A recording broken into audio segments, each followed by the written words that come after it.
नजर आप रखिएगा, आगे जो अपडेट होगा आपके जरिए दर्शकों तक हम पहुंचाएंगे। आगे बढ़ते हुए जो अगला नंबर है वो राजस्थान का आता है और राजस्थान से जिन नामों को लेकर चर्चा सबसे ज्यादा है उनमें गजेंद्र सिंह शेखावत का नाम है, भूपेंद्र यादव का नाम है और अर्जुन राम मेघवाल का नाम है। मैं जल्दी से मनु शर्मा जी का रुख कर लेती हूँ। मनु शर्मा जी, क्या ये 3 ही नाम या इसमें कुछ एड ऑन होता हुआ नजर आ रहा है? देखिए, एड ऑन की अगर बात कर रहे हैं, बाकी नाम आपने बता दिए, लेकिन इस बार कुछ चौंकाने वाले जो फैसले रहते हैं मोदी की तरफ से, प्रधानमंत्री मोदी की तरफ से, तो राजपूत समाज की ओर से 2 चेहरे और जीत करके आए हैं, जिसमें एक महिमा सिंह है जो राजसमंद से जीत करके आई है, एक जयपुर ग्रामीण से राव राजेंद्र सिंह है। तो राजपूत समाज में अगर कोई बदलाव करते हैं तो गजेंद्र सिंह शेखावत के अलावा जो महिमा सिंह है, एक महिला भी है, हाँ। और एक एजुकेटेड महिला है, तो राज परिवार से संबंध रखती है, तो इनका कहीं नंबर लग सकता है। एक नाम ये है। दूसरा, जो कल दिल्ली के अंदर जो बैठक हुई थी जिसके अंदर प्रधानमंत्री और जो वसुंधरा राजे और उनके पुत्र दुष्यंत की जो कुछ क्षणों की जो मुलाकात थी, उसके अंदर आपने देखा होगा कि जो प्रधानमंत्री है उन्होंने दुष्यंत के कंधे पर भी हाथ रखा था, तो उसको लेकर के काफी चर्चाएं राजस्थान के अंदर हो रही है। क्या आपकी बार उनकी बाजी लग सकती है? क्योंकि 5वीं बार के सांसद है दुष्यंत सिंह, और कहीं ना कहीं वसुंधरा राजे को आगे कहीं ये संतुष्ट करने के लिए उनके पुत्र का भी नाम अब की बार इसमें आ सकता है। इस तरह के कयास लगाए जा रहे हैं। जी ठीक है मनु शर्मा जी, बहुत शुक्रिया आपका ये सभी अपडेट्स हमारे दर्शकों तक पहुंचाने के लिए। मनु जी ने कहा महिला भी नाम हो सकती हैं और जिस तरीके से वसुंधरा राजे अपने बेटे के साथ मिली थी और पीएम मोदी ने उनके कंधे पर हाथ रखा था, चर्चाएं बहुत तेज वहां से भी हो गई हैं। अगला जो राज्य आता है वो आता है हरियाणा। हरियाणा जहां से 2 नाम सबसे आगे चल रहे हैं। पूर्व मुख्यमंत्री मनोहर लाल का नाम इसमें सामने आ रहा है और साथ ही साथ राव इंद्रजीत सिंह भी इस पर चर्चा में बने हुए हैं। दीपक शर्मा हमारे साथ में है। दीपक, ये 2 नाम जो चर्चा में है, मनोहर लाल का नाम पहले से ही चल रहा था, राव इंद्रजीत सिंह को लेकर भी चर्चाएं हैं। जी बिल्कुल, अगर बात करें मनोहर लाल का नाम तय है केंद्र में, लेकिन अगर बात करें, क्योंकि मनोहर लाल तकरीबन 9.5 साल तक हरियाणा के मुख्यमंत्री रहे और चुनाव से पहले उन्हें लोकसभा चुनाव लड़ने के लिए कहा गया, ये भी कहा गया कि उन्हें केंद्र में बड़ी जिम्मेदारी दी जाएगी। लेकिन जो अब जानकारी आ रही है कि मनोहर लाल को संगठन में भी बड़ी जिम्मेदारी दी जा सकती है, क्योंकि हरियाणा की बात करें तो 10 लोकसभा में से 5 लोकसभा पर ही जो है इसमें भारतीय जनता पार्टी ने जो है जीत हासिल करी है। ऐसे में मनोहर लाल को संगठन में जिम्मेदारी देने की अब बात कही जा रही है। लेकिन हरियाणा की बात करें, हरियाणा में अक्सर 3 या 2 मंत्री हुआ करते थे। पिछले कार्यकाल की बात करें तो 2 ही मंत्री थे, फरीदाबाद से कृष्णपाल गुर्जर, गुरुग्राम से राव इंद्रजीत सिंह। इस बार एक नाम केंद्र में जाने वाला नाम जो है या संगठन में या सरकार में, वो मनोहर लाल का रहेगा, जिन्हें बड़ी जिम्मेदारी रहेगी, क्योंकि आगामी समय में विधानसभा के चुनाव भी हैं। उन जिम्मेदारियों को देखते हुए हरियाणा को जिम्मेदारी जरूर दी जाएगी, क्योंकि चुनावी स्टेट है। लेकिन उसके बाद अगर मंत्रियों में बात करते हैं तो जो बताया जा रहा है कि एक तरफ तो राव इंद्रजीत सिंह जो लगातार पिछले अगर 4 कार्यकालों की मनोहर लाल का नाम सबसे आगे और राव इंद्रजीत सिंह का नाम भी इसमें चर्चा में आगे चल रहा है, जैसा कि दीपक शर्मा ने हमारे दर्शकों तक जानकारी पहुंचाई। दीपक, आपका शुक्रिया ये सभी अपडेट्स हमारे दर्शकों तक पहुंचाने के लिए।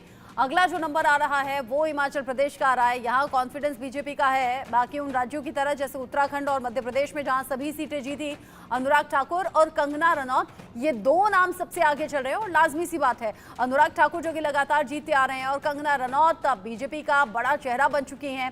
पहली ही बार चुनावी मैदान में और पहली ही बार में वो सांसद के तौर पर जीतकर सामने आई हैं, लोगों ने सपोर्ट किया है। अनुराग ठाकुर का मैं रुख कर लेती हूँ, मेरे साथ में जुड़े हुए हैं मेरे सहयोगी, माफ कीजिए, अनिल ठाकुर मेरे साथ में जुड़े हुए हैं जो इस खबर को लेकर ज्यादा अपडेट हमारे दर्शकों तक पहुंचाएंगे। अनिल, आप लगातार पंजाब हिमाचल चुनाव के दौरान कवर करते रहे। हिमाचल में जिस तरीके से कंगना ने बाजी पलटी है उसका इनाम तो जाहिर सी बात है मिलेगा ही, साथ ही साथ अनुराग ठाकुर का नाम तो फिक्स माना जा रहा है। बिल्कुल रचना, देखिए अनुराग ठाकुर जो हैं कैबिनेट मंत्री हैं और अमित शाह ने जब रैली की थी तो हमीरपुर में ये साफ कर दिया था कि आपका तो बना बनाया जो है मंत्री है आपके पास, तो इसको अच्छे से जिताइए। ये घोषणा जो है हमीरपुर रैली में कर दी थी। अनुराग जी का मंत्री बनना तय है, लेकिन दूसरे नाम को लेकर चौंकाया जा सकता है। हिमाचल ने 2014, 2019 और 2024 में लगातार क्लीन स्वीप किया है और हो सकता है कि जिस तरह से आपने बताया कंगना का नाम आ सकता है। राजीव भारद्वाज हैं जो संगठन में काम कर रहे हैं पिछले 25-30 सालों से, उन्होंने आनंद शर्मा को 2.5 लाख से ज्यादा मतों से हराया है और वो मोदी के करीबी रहे हैं। मोदी जब हिमाचल के प्रभारी थे रचना, तो उनकी मुलाकात लगातार होती रहती थी, मिलना जुलना होता रहता था। तो दोनों में से किसी एक को मंत्रालय मिल सकता है, हिमाचल को बड़ा तोहफा मिल सकता है कि वहां से 2 कैबिनेट मंत्री बनकर आ सकते हैं। और कंगना की बात आपने की, कंगना ने बिल्कुल जो उम्मीद नहीं थी मंडी सीट से, उस पर खरा उतरकर उन्होंने जीत हासिल की है और लगातार जो है बीजेपी तीसरी बार जो है वहां पे क्लीन स्वीप करने में सफल हुई है। तो उसका तोहफा जो है हिमाचल को मिल सकता है, मोदी चौंका सकते हैं दूसरा कैबिनेट पद देकर हिमाचल को। रचना, यानी कि सीधे तौर पर अनुराग ठाकुर और कंगना रनौत 2 ही चेहरे नहीं बल्कि और भी चेहरे इसमें ऐड ऑन हो सकते हैं, जैसे कि अभी अनिल ने बताया, क्योंकि चुनावी प्रचार के दौरान भी और वोटिंग के दौरान भी और काउंटिंग के दौरान भी आप लगातार हिमाचल में बने रहे, तो आप अंदर की खबर ज़्यादा जानते होंगे। शुक्रिया आपका अनिल ठाकुर, ये सभी जानकारी हमारे दर्शकों तक पहुंचाने के लिए। चूंकि हिमाचल में सभी सीटें बीजेपी ने जीती हैं, कॉन्फिडेंस बहुत बढ़ा हुआ है, लेकिन कुछ और राज्यों को लेकर भी जानकारी है जहां से कुछ बड़े नामों को लेकर चर्चा है। मोदी सरकार एक बार फिर से बन रही है, नरेंद्र मोदी एक बार फिर से पीएम के तौर पर शपथ ले रहे हैं, लेकिन कर्नाटक से कौन हो सकते हैं वो बड़े चेहरे, आप जल्दी से जान लीजिए। कर्नाटक में जिन 2 नामों को लेकर चर्चा सबसे ज्यादा है उसमें प्रहलाद जोशी का नाम सामने आ रहा है और साथ ही साथ एचडी कुमारस्वामी, ये चेहरा जो कि चर्चा में बना हुआ है।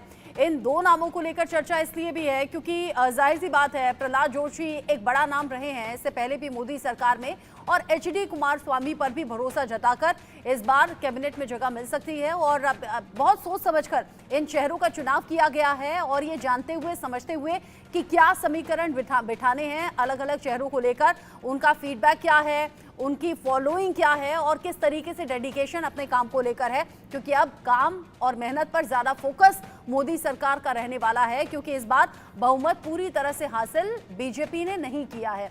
आगे आते हुए जो अगला राज्य है वो ओडिशा का है। ओडिशा जहां पर बीजेपी ने पहली बार सरकार भी बना ली है और यहां बहुत सोच समझकर चेहरों का चुनाव, धर्मेंद्र प्रधान जो कि पहले भी मोदी सरकार में बड़ा चेहरा रहे, और संबित पात्रा जो इस बार चुनाव जीत गए हैं, और चेहरे पर बड़ी खुशी कल देखी गई थी। संबित पात्रा जब पहुंचे थे सेंट्रल हॉल में जहां पर समर्थन दिया गया था नरेंद्र मोदी को और बीजेपी की सरकार को, यानी कि एनडीए की सरकार को, सभी घटक दलों की तरफ से, संबित पात्रा इस बार चुनाव जीत गए हैं और इस बार कैबिनेट का हिस्सा हो सकते हैं और धर्मेंद्र प्रधान पर एक बार फिर से भरोसा दिखाया जा सकता है और ये मोदी कैबिनेट का एक बड़ा फेस हो सकते हैं।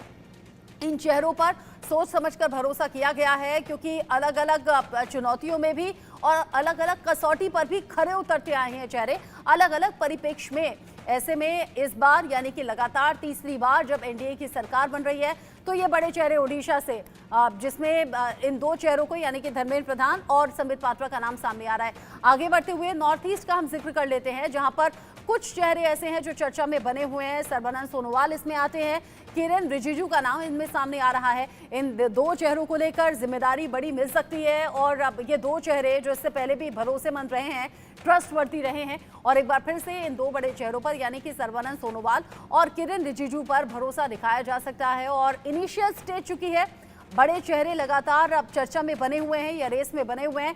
इन बड़े चेहरों पर बड़ी जिम्मेदारी रहेगी। इनिशियल स्टेज पर उन चेहरों को शामिल किया जाएगा। हो सकता है टाइम के साथ साथ आगे रीशफल हो और कुछ और नामों को भी इसमें जोड़ा जाए, लेकिन अभी के तौर पर ये सभी वो बड़े नाम थे जो मैंने अब तक आपको अलग अलग राज्यों के हिसाब से बनाए। मोदी 3.0 के शपथ ग्रहण को लेकर अब तैयारियां राष्ट्रपति भवन में शुरू भी हो गई हैं। पीएम मोदी के शपथ ग्रहण समारोह में कई खास लोगों को न्योता भेजा गया है। कार्यक्रम में बांग्लादेश, श्रीलंका, मालदीव, भूटान, नेपाल, मॉरिशस से शीर्ष नेताओं के शामिल होने की बात कही जा रही है। क्या है तैयारियां, कौन कौन खास मेहमान पहुंचेंगे, रिपोर्ट आप देखिए।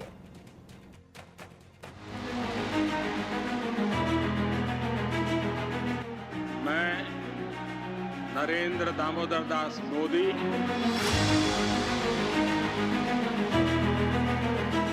नरेंद्र मोदी तीसरी बार लेंगे पीएम पद की शपथ। मोदी 3.0 सरकार का मेगा शपथ ग्रहण समारोह। ग्रैंड शपथ ग्रहण समारोह, 8000 लोग शामिल। पीएम के शपथ ग्रहण समारोह में विदेशी मेहमानों का मजमा। शपथ ग्रहण समारोह में शामिल होंगे पड़ोसी देशों के प्रमुख। 9 जून 2024 को देश के प्रधानमंत्री नरेंद्र मोदी इतिहास रचेंगे। नरेंद्र मोदी तीसरी बार 9 जून को देश के प्रधानमंत्री के रूप में शपथ लेंगे, जिसके बाद पीएम मोदी का नाम देश के पहले पीएम जवाहरलाल नेहरू के बाद तीसरी दफा पीएम की शपथ लेने वाले प्रधानमंत्री की फहरिस्त में शामिल हो जाएगा। वहीं मोदी 3.0 सरकार का शपथ ग्रहण भी काफी ग्रैंड होने वाला है। मोदी के शपथ ग्रहण समारोह में देशी विदेशी करीब 8,000 मेहमानों का तांता लगेगा। केंद्र सरकार की तरफ से नरेंद्र मोदी के शपथ ग्रहण समारोह को ग्रैंड बनाने के लिए योजना बनाई गई है। पीएम मोदी के तीसरे शपथ ग्रहण समारोह में वकील, डॉक्टर, कलाकार, सांस्कृतिक कलाकार, प्रभावशाली व्यक्ति और अलग अलग पेशे से जुड़े विभिन्न क्षेत्रों के प्रमुख व्यक्तियों को कार्यक्रम में बुलाया जाएगा। सभी धर्मों के करीब 50 प्रमुख धार्मिक गुरुओं को कार्यक्रम में आमंत्रित किया जाएगा। इसके अलावा सेंट्रल विस्टा परियोजना के मजदूर, ट्रांसजेंडर, विकसित भारत के राजदूत, सफाई कर्मचारी और लाभार्थी भी आमंत्रित किए जाएंगे। पीएम मोदी के शपथ ग्रहण समारोह में विदेशी मेहमानों का एक बार फिर से जमघट लगने वाला है। पीएम मोदी के शपथ ग्रहण समारोह में पड़ोसी देशों के कई नेताओं को आमंत्रित किया जा चुका है। बांग्लादेश की पीएम शेख हसीना और श्रीलंका के राष्ट्रपति रानिल विक्रमसिंघे उन विदेशी नेताओं में शामिल हैं जो लगातार तीसरी बार प्रधानमंत्री के रूप में नरेंद्र मोदी के शपथ ग्रहण समारोह में शिरकत करेंगे।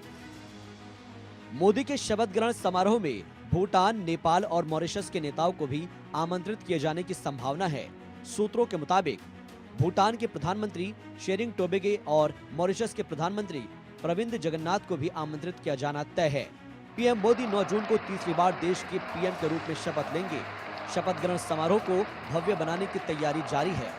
इससे पहले ताइवान के राष्ट्रपति समेत 75 देशों ने मोदी को बधाई दी और उन्हें वैश्विक नेता करार दिया। वहीं श्रीलंका के राष्ट्रपति रानिल विक्रमसिंघे के कार्यालय के मीडिया प्रभाग ने कहा है कि विक्रमसिंघे ने फोन करके नरेंद्र मोदी को जीत की बधाई दी।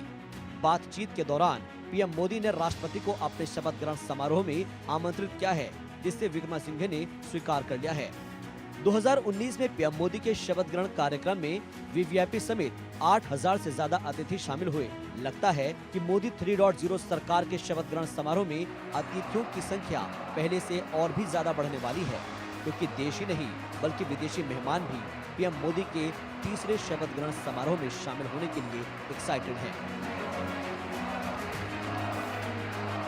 Bureau report, India news.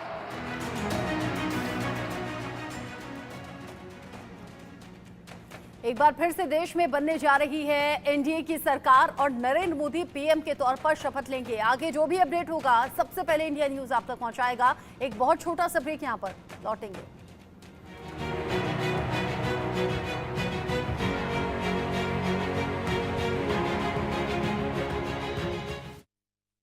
MDH का किचन किंग किचन